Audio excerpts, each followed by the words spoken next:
नमस्कार दोस्तों, real view news में आपका स्वागत है। आज हम बनारस के लमही में आए हुए हैं। लमही जहां सर्वविदित है कि मुंशी प्रेमचंद जी का ये जन्म स्थान है और यहां उनके जन्म स्थान पर उनसे जुड़ी चीज़ों को मैं आपको बताने जा रहा हूं। गेट से भीतर आकर हम आपको ये दिखाना चाहेंगे कि ये जो कैंपस है यही मुंशी प्रेमचंद जी का घर था, जिस पर कच्चा मकान था।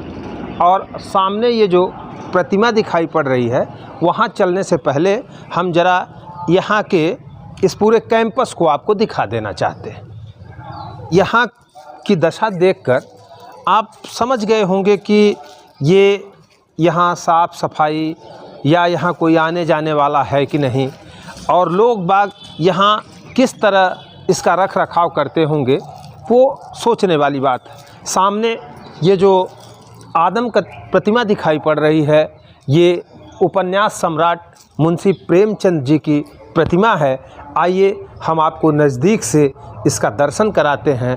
यही कथा सम्राट मुंशी प्रेमचंद जी हैं और ये प्रतिमा जहाँ स्थापित हुई है, कहा यह जाता है कि जो इनका कच्चा मकान था उसमें इसी स्थान पर इनका जन्म हुआ था, अर्थात मुंशी प्रेमचंद जी यहीं पैदा हुए थे जहां ये प्रतिमा स्थापित है।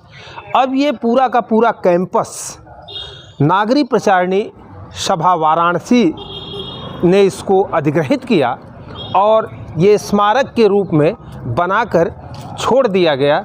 लेकिन इसकी देखरेख और इसकी दशा देखने से ये लगता है कि इसकी सुध लेने वाला शायद ही कोई है।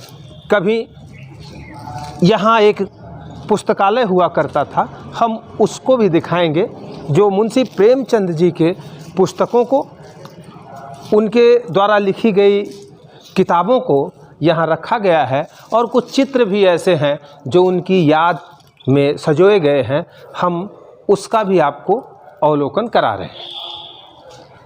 तो आप देख रहे हैं मेरे बाईं तरफ ये कुछ किताबें हैं।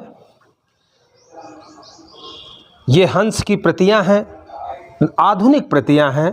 ये प्रेमचंद जी के ज़माने की नहीं हैं। इस पर नवंबर 2004 की ये प्रतियां हैं। उनके उपन्यास और कहानियों के संग्रह रखे हुए हैं। ये प्रेमचंद प्रसून है, प्रेमचंद पीयूष है, और प्रेम पूर्णिमा है, प्रेम पचीसी है, सप्त सुमन है, सप्त सरोज है। और यहाँ उनके उपन्यासों की एक लंबी फहरिस्त लगी हुई है। गोदान है, जो सबसे प्रसिद्ध उपन्यास था मुंशी प्रेमचंद जी का। और ये गबन है, रंगभूमि है, कर्मभूमि, प्रेमाश्रय, कायाकल्प, वरदान। और इधर दीवारों पर प्रेमचंद की जब मृत्यु हो गई थी तो उनकी अंतिम यात्रा की जो तैयारी की जा रही थी, उसके चित्र यहाँ उकेरे गए हैं। और उनके दोनों पुत्र पास में बैठे हुए हैं, गांव के लोग भी खड़े हैं। इसके साथ तमाम सारी ऐसी चीज़ें हैं जो प्रेमचंद के कथा और उनके साहित्यिक व्यक्तित्व का परिचय करा रहे हैं। पंच परमेश्वर, जो बड़ी प्रसिद्ध उनकी कहानी थी, सदगति, सेवा सदन, मंत्र, ये कुछ ऐसी कहानियाँ थीं जो किसी भी व्यक्ति के जीवन में किस तरह का उतार चढ़ाव आता है और उसमें कैसे निर्णय लिए जाएं, इस पर ये ईदगाह, बूढ़ी काकी, शतरंज के खिलाड़ी, सवा सेर गेहूँ, घर जमाई, गोदान और कफन। दीवार पर ये जो चित्र रखा हुआ है, ये बीमारी की हालत में प्रेमचंद जी का 1936 का ये चित्र है, जब वो काफ़ी बीमार हो गए थे, बहुत जर्जर काया हो गई थी, तब का ये चित्र हम आपको दिखा रहे हैं। और यहीं मंगलसूत्र नाम का उनका जो अधूरा रह गया उपन्यास है, जो 1936 में जब उनकी मृत्यु हुई, उस समय मृत्यु से कुछ महीने पहले वो इसे लिखना शुरू किए थे और इसे पूर्ण नहीं कर पाए। और वो गोलोकवासी हो गए थे। मैं अब आपको यह बताना चाहता हूँ कि मुंशी प्रेमचंद जी का जीवन विवादों में भी रहा है। प्रगतिशील लेखकों ने, उनका एक धड़ा है जिसका ये मत था कि प्रेमचंद जी ने दलित साहित्य पर उनके उत्थान के लिए लिखा था, क्योंकि समाज में जो कुरीतियाँ थीं, जो लोगों के बीच में भ्रांतियाँ थीं, सामाजिक बुराइयों पर उन्होंने करारा प्रहार किया था। लेकिन वहीं साहित्य के कुछ लोगों ने यह भी आरोप लगाया, जैसे कफन कहानी में उन्होंने जो अकर्मण्यता और गरीबी में आदमी किस तरह से अपनी ज़रूरी चीज़ों को भूल करके एक तरह से अकर्मण्य बन जाता है, कोई काम धाम नहीं करता है, इसको लेकर भी उनके ऊपर विवाद उठा था कि प्रेमचंद ने दलितों का बड़ा उपहास किया है अपने लेखन में। लेकिन जहाँ तक मेरा मानना है कि प्रेमचंद जी ने उस समय की जो सामाजिक दशा थी, जो दुर्दशा थी, जो कुरीतियाँ थी, जो रूढ़ियाँ थी, उस पर अपने लेखनी के माध्यम से करारा प्रहार किया था। प्रेमचंद जी की जन्मस्थली पर संचालित इस पुस्तकालय में मैं बातचीत करूंगा जो इसकी व्यवस्था देख रहे हैं। क्या आप प्रेमचंद जी के परिवार के ही हैं? नहीं, मैं तो सुरेश चंद्र दुबे समाजसेवी लम्ही वाराणसी। मैं तो बाईकाश ब्राह्मण हूँ। हमारा घर जो है रोड के उस पार जो है गोइठांगा पड़ता है। हम वहाँ से आकर के निःशुल्क पुस्तकालय में प्रेमचंद जी का जो है चलाता हूँ। शासन द्वारा इस पुस्तकालय को कोई सहायता प्राप्त है? देखिए, शासन के द्वारा 2005 में यहाँ मुलायम सिंह जी आए थे। गेट बना, पार्क बना, मकान बना, स्मारक बना, लेकिन जिससे प्रेमचंद की पहचान बनी आज जो पुस्तकालय, जो कि वो थोड़ा सा यहाँ पर है, जो कि बड़ी मायूसी होती है कि इतनी बड़ी शख्सियत के लिए तो स्मारक भी छोटा हो जाना चाहिए।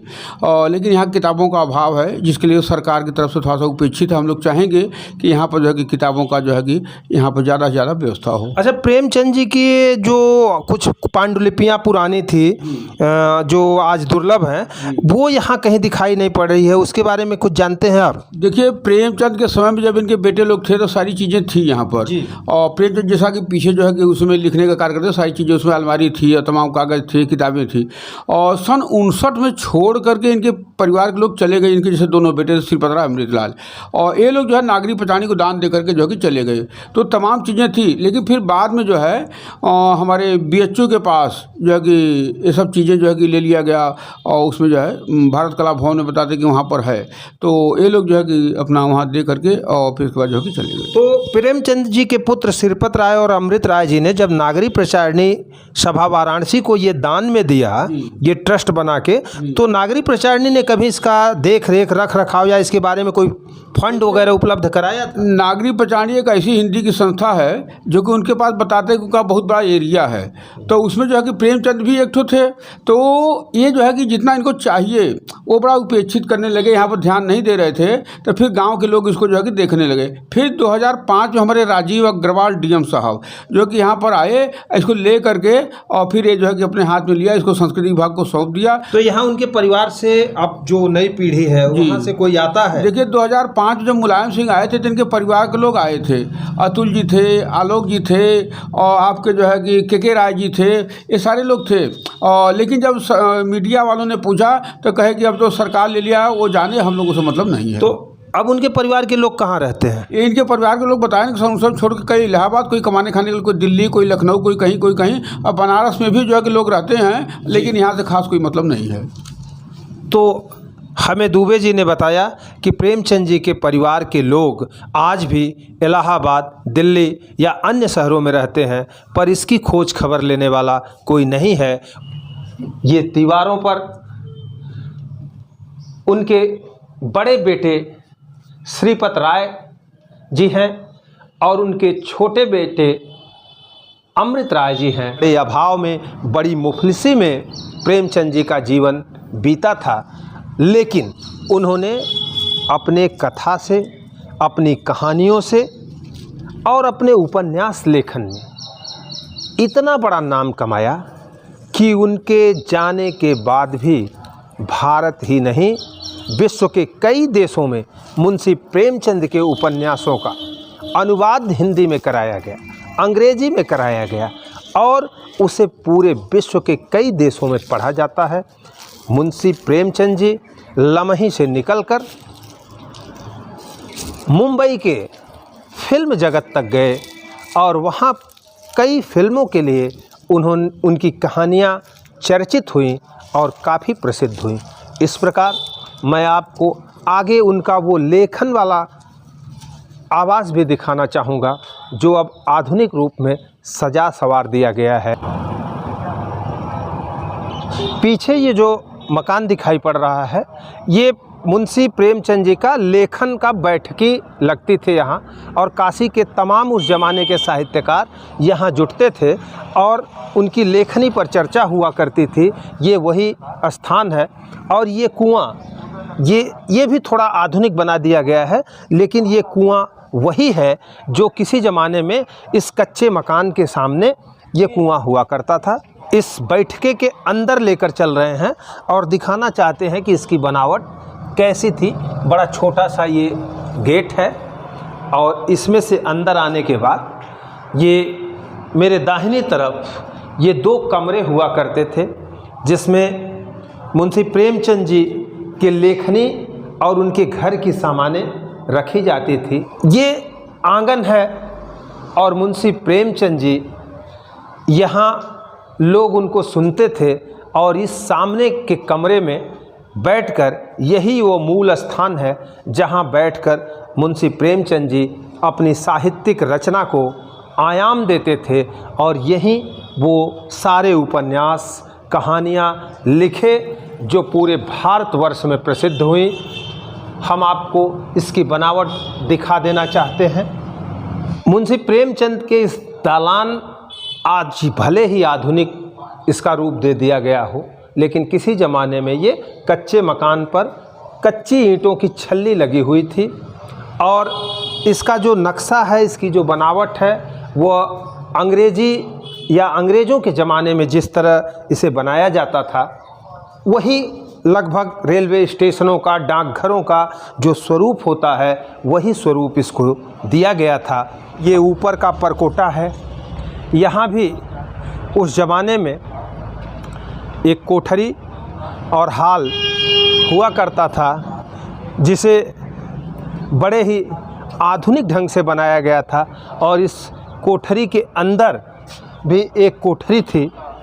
हम आपको आइए दिखाते हैं कि ये इस परकोटे में भी 2 कमरे और बने हैं।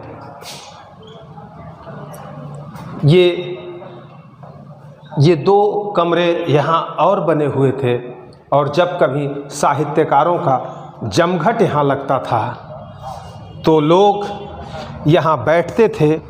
अतिथियों को ठहराने का काम होता था क्योंकि उस ज़माने में प्रसाद और भारतेंदु हरिश्चंद्र के साथ मुंशी प्रेमचंद ये जो तिकड़ी थी वो काशी की साहित्यिक परंपरा को बहुत हद तक समृद्ध बनाती थी। यहाँ बड़े बड़े कार्यक्रम आयोजित किए जाते हैं। बड़े बड़े साहित्यकार, पत्रकार और राजनेता यहाँ जुटते हैं और अपने साथ बड़ी बड़ी योजनाएं बनाकर ले जाते हैं, किंतु धरातल पर कुछ नहीं दिखता। और आज भी मुंशी प्रेमचंद जी का ये जो पैतृक गांव लमही है, यहाँ पर कुछ भी हमें देखने को ऐसा नहीं मिलता है जिससे ये लगे कि प्राचीन समय में ये गांव कैसा रहा होगा, इसका परिदृश्य कैसा रहा होगा। आखिर लेखन की वो जो कल्पना मुंशी प्रेमचंद जी के अंदर पनपी थी वो अपने इसी लमही गांव और इसके आसपास में होने वाली घटनाओं पर केंद्रित हुआ करती थी। अपनी कल्पना को अपनी लेखनी के माध्यम से आयाम देने वाले मुंशी प्रेमचंद साहित्य के फलक पर तो काफ़ी प्रसिद्ध हो गए, किंतु उनका लम्ही आज भी लम्हों का इंतज़ार कर रहा है। उन लम्हों का जब लम्ही की व्यवस्था सुदृढ़ हो और मुंशी प्रेमचंद जी के स्मारक को नमन करने के लिए भारत सरकार और पर्यटन मंत्रालय ध्यान देगा, तब जाकर लम्ही का कायाकल्प हो पाएगा। इसी के साथ आज के लिए बस इतना ही। आगे हम आपको किसी ऐसे ही ऐतिहासिक महत्व के व्यक्तित्व, ऐतिहासिक धरोहर और ऐतिहासिक स्थलों पर आपका परिचय कराएंगे और बताएंगे कि वहाँ की दशा और दुर्दशा कैसी है। तब तक के लिए नमस्कार।